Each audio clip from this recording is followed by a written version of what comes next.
Hello friends, today we are going to discuss about the topic cardiovascular diseases.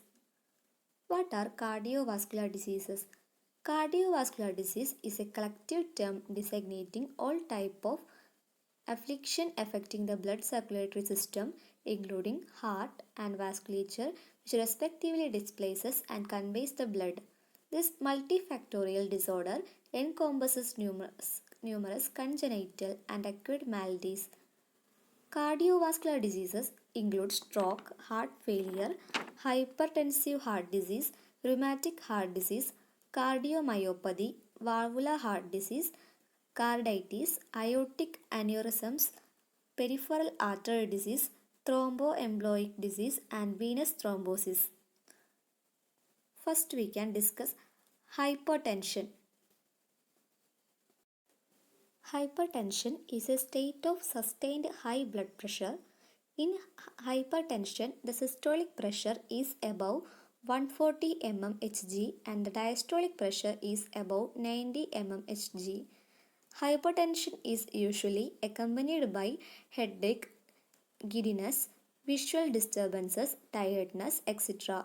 Nowadays, hypertension cases are much frequent and evidences suggest that mortality and morbidity rates are much higher among the patient with diastolic pressure above 85 mmHg.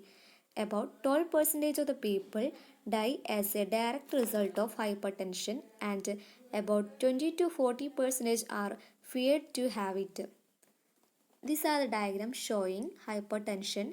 In the first diagram, blood flow easily through the vessels.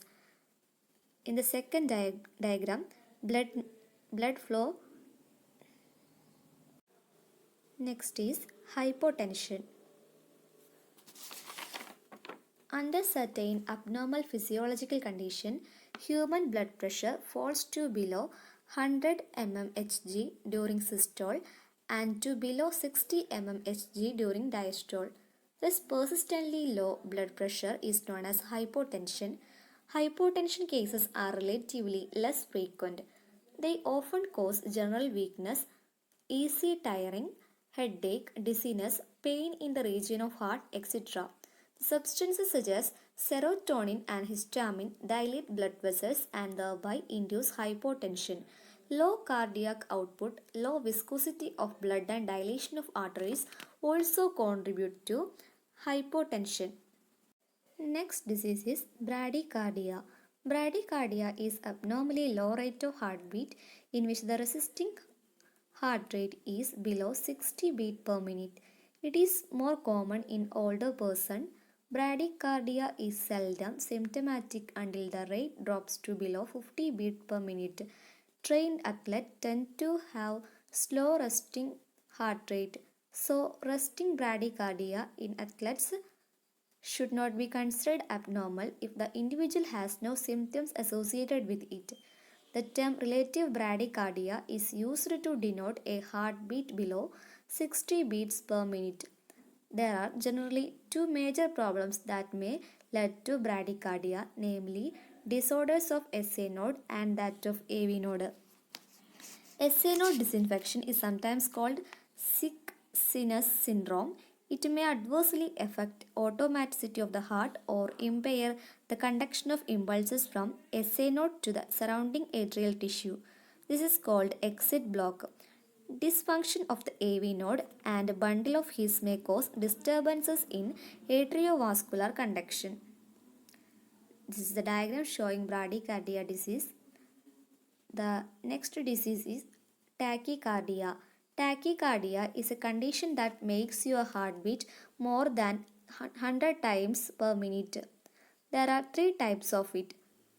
First one is supraventricular.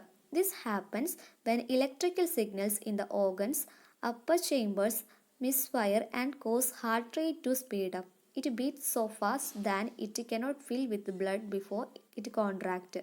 This reduces blood flow to the rest of your body.